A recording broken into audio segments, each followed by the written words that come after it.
At the end of 2022, I found myself with some vacation days left that I had to blow before they would be voided. I was sick of the dark and cold winter days in Europe. It was time to visit the southern hemisphere. I had visited New Zealand as an 18-year-old bloke, and I remembered that I was especially impressed by the southern island with its snow-topped mountains and the wild and lonely west coast. The idea for my trip began to form in my head. I would hike across the Southern Alps.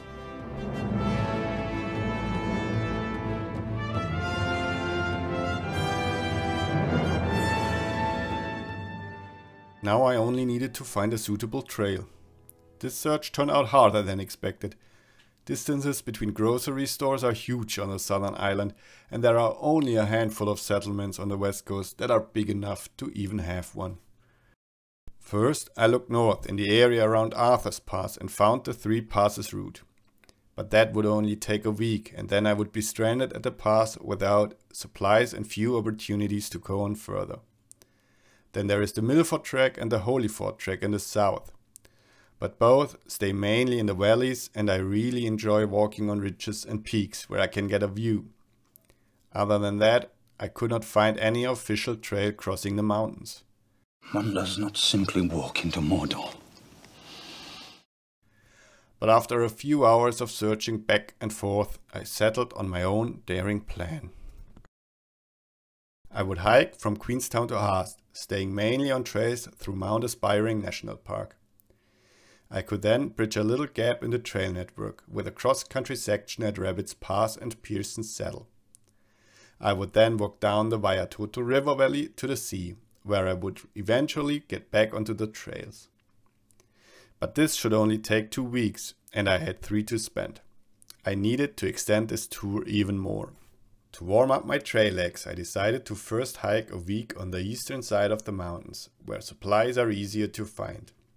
This route would take me from Wanaka to Queenstown, with the first 3 days on the famous Te Araroa Trail.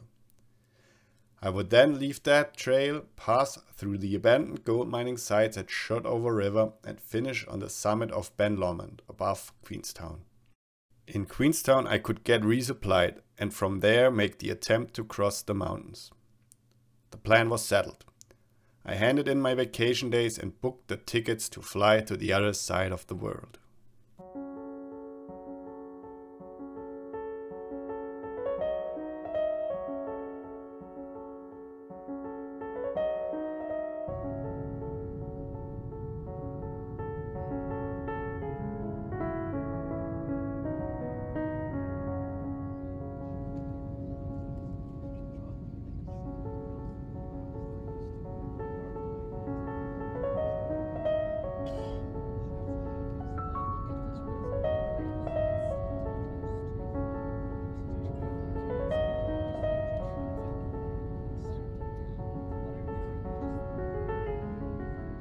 After a long flight from Frankfurt over Los Angeles and Auckland, I arrived at Queenstown Airport. A bus took me up to Wanaka, where I spent a day and a half to get over my jet lag, buy supplies, and do a first short day hike along the lake.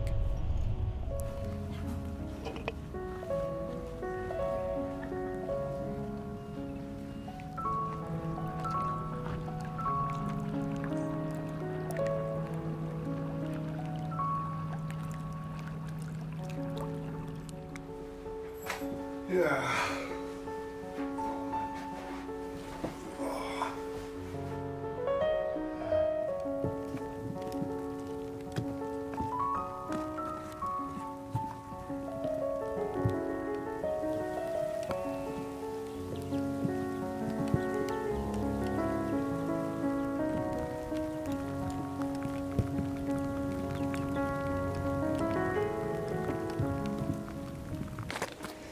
Oh my, I'm a bit out of shape. Be fun tomorrow with a 25 kilo bag. So I just bought supplies, 8.5 kilos, I roughly summed it up. This is my lunch section. Come to the dinner section. which is more excessive. 1 kilo of rice, I'm not sure if I will use it all. And some sauces, some salted meat, some fresh meat, 6 eggs, and here's my breakfast. This is my pack. Quite a beast, probably 25 kilos or even more. After all the preparations, I was finally ready to go. Bring on the pain.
This woman looked like she was hiking the Te Araroa Trail. But being the nervous trail noob that I was at that point, I never dared to ask her.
I was pretty exhausted after my first day with the heavy pack in the heat and was happy when I finally reached Fernburn Hut.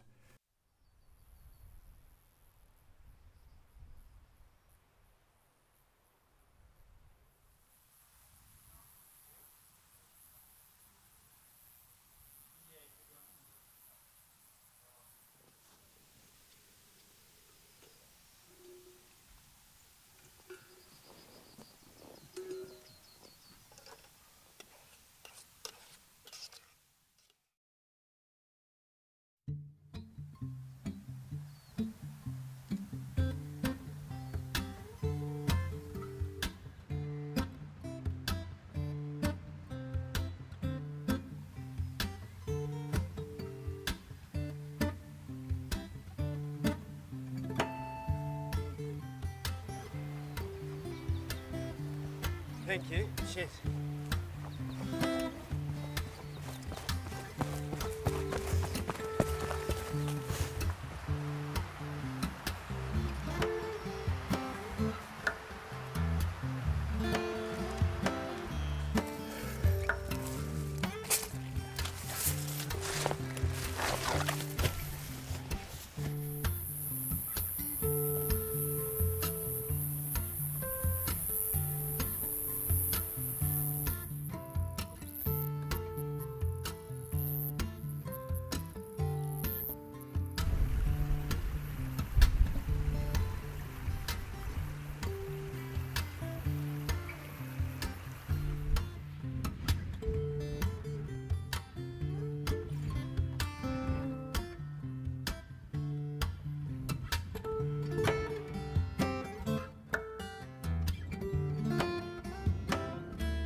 So this is my camp spot for the night. So good morning. So all this gear was for nothing. It was only a light drizzle we have here. No winds and no heavy rain as everyone predicted.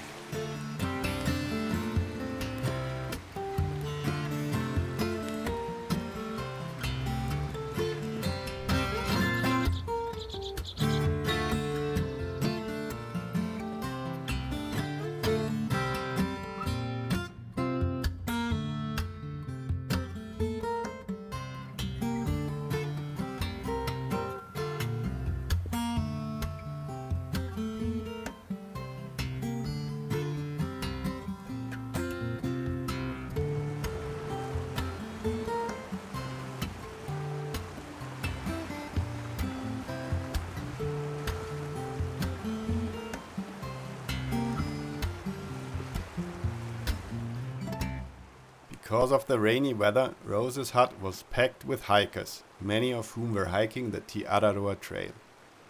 Southbounders have more than 2,500 kilometers in their legs at that point, so they sure deserved the rest.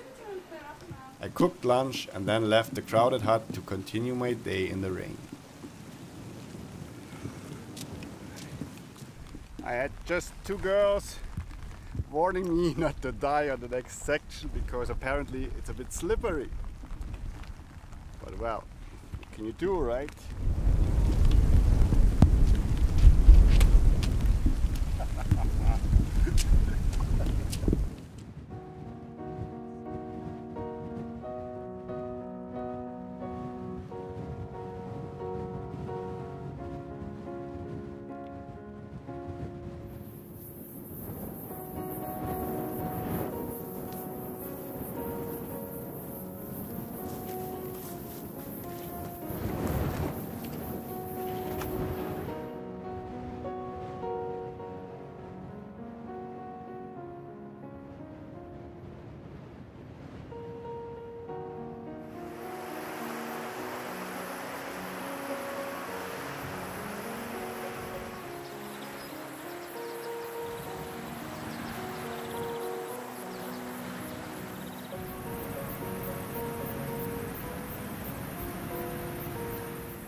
At the morning of the 4th day I passed through Maystown, an abandoned gold mining village from the end of the 19th century. Hikers can admire the old machinery that was left behind when the hard work was no longer paying off.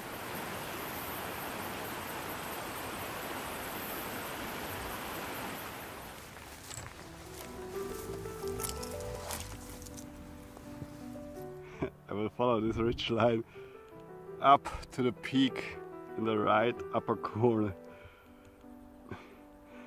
I'm super excited to do it.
Advanced peak, hallelujah.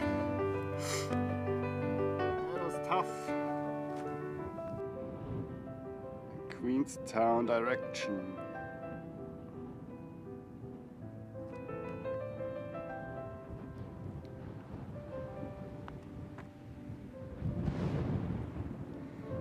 Here the main chain. Some higher knots.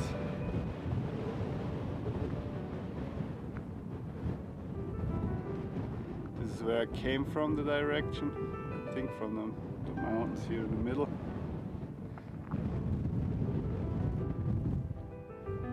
And back down there. It's the mining valley, Maystown, where I just started walking. Back to Queenstown.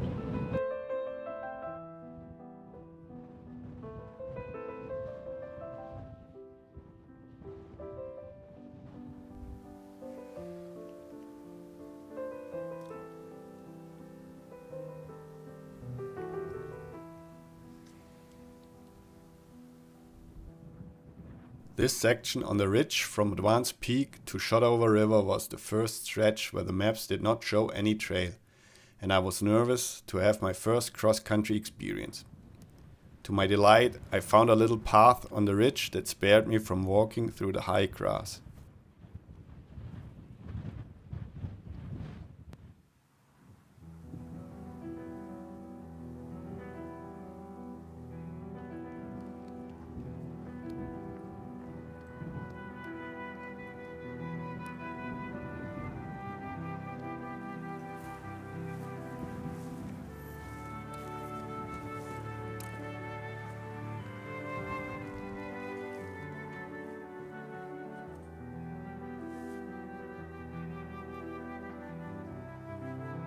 Actually looks more like a private hut than a bivouac. So I will sleep in a tent, just don't want to annoy anybody. Look at this. Even some boots. Gas and cooking stuff. So I don't think they want people to be here. I don't know.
On the fifth day, I reached the valley of Shotover River and walked towards a cable bridge on which I imagined I could cross the stream. Turns out the bridge is closed, so I will have a long road walk ahead of me.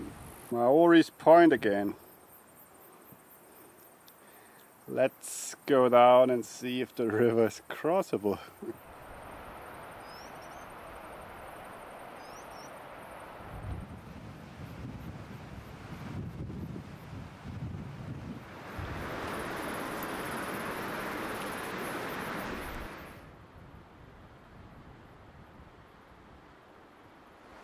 I think it should be possible to cross right here. I will first do a little test run without my pack.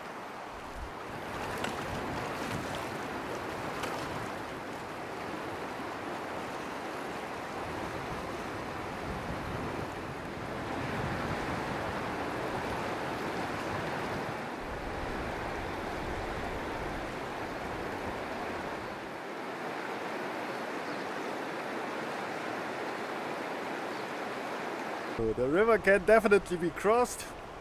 Is it a wise decision? I don't know, because I'm not sure if the trail on the other side really exists, and could quite be that a lot of bushwhacking is ahead of me tomorrow.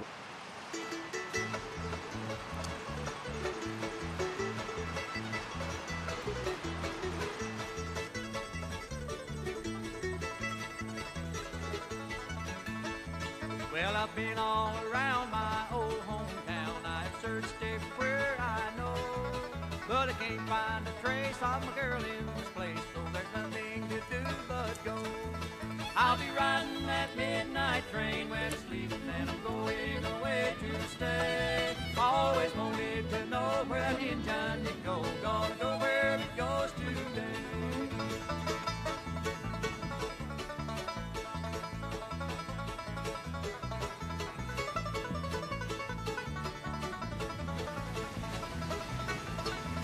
Oh, she said she'd be true till the fighting was through. Said she'd wait for me till the end. But she's proven untrue and her sweet love is through. So I'm catching that train again. I'll be riding that midnight train when it's The next morning I got lucky again. I found the trail of which I wasn't sure if it existed. It looked like the trail had been just recently established for the so-called Moonlight Ultra, and therefore was not marked in the somewhat older map that I used.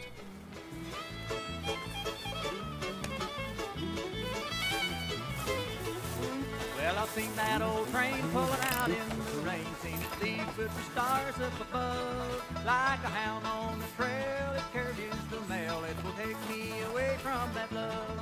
I'll be riding that midnight train when it's leaving, and I'm going away to stay. Always wanted to know where that engine did go. Gonna go where it goes today.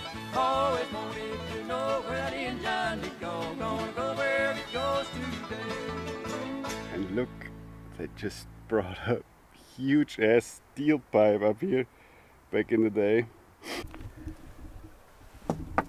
This is not very thick.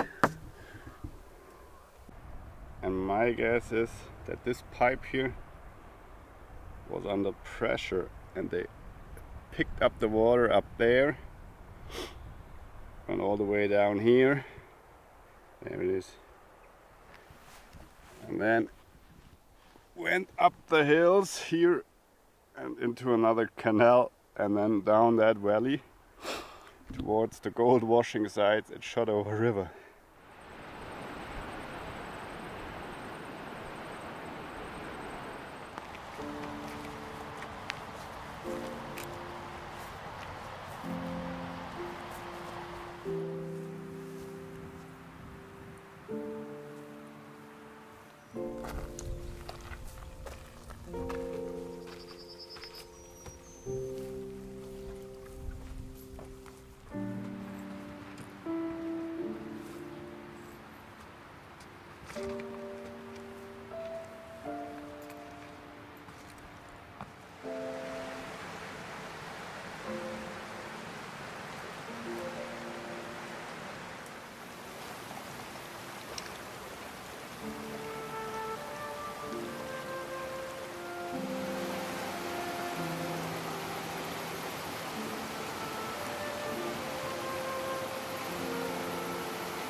Just found out my mattress has a little leak.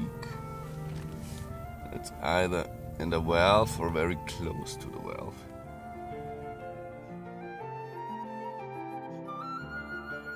The hole proved to be problematic because it was in a fold close to the valve. It would take me a few attempts over the next week before I could finally apply a patch that sealed it up. During that time, I would wake up from finding myself on the ground, then reinflate the pad just to wake up 2 hours later with the same problem.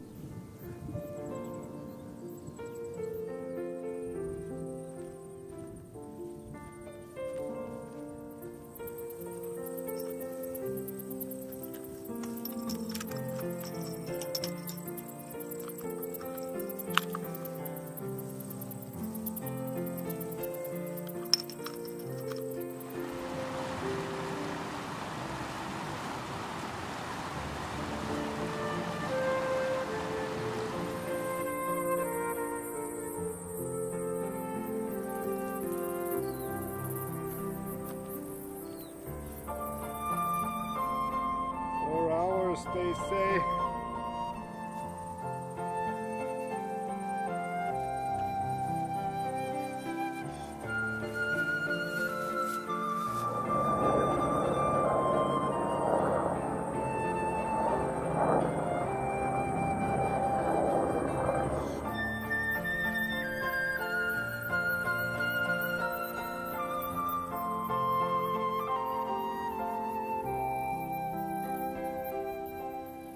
Here at the Ben Lomond Pass, a stream of day hikers coming down the mountain made it clear that I had re-entered civilized territory.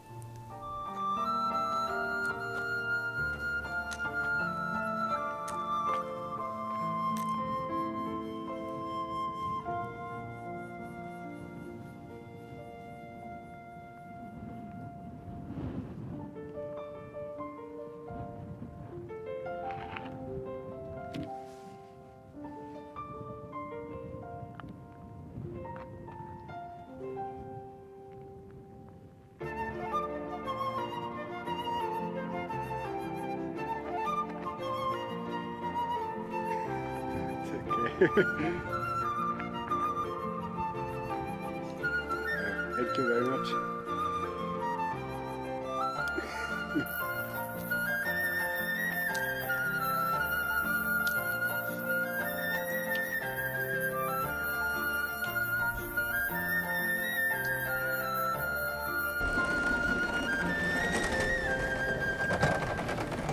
During the first days of my tour, I had scaled steep mountain ridges, waded through wild streams and escaped haunted miner towns. But now I was facing a bigger challenge: civilized life. Queenstown was packed with tourists and all hotels were booked out. I had been busy with finding my way through the wilderness, and of course I had nothing booked in advance. Where would I sleep tonight? Would I be able to cross the mountains in the next weeks and reach the promised shores of the Tasmanian Sea? I guess we will find that out in the second part.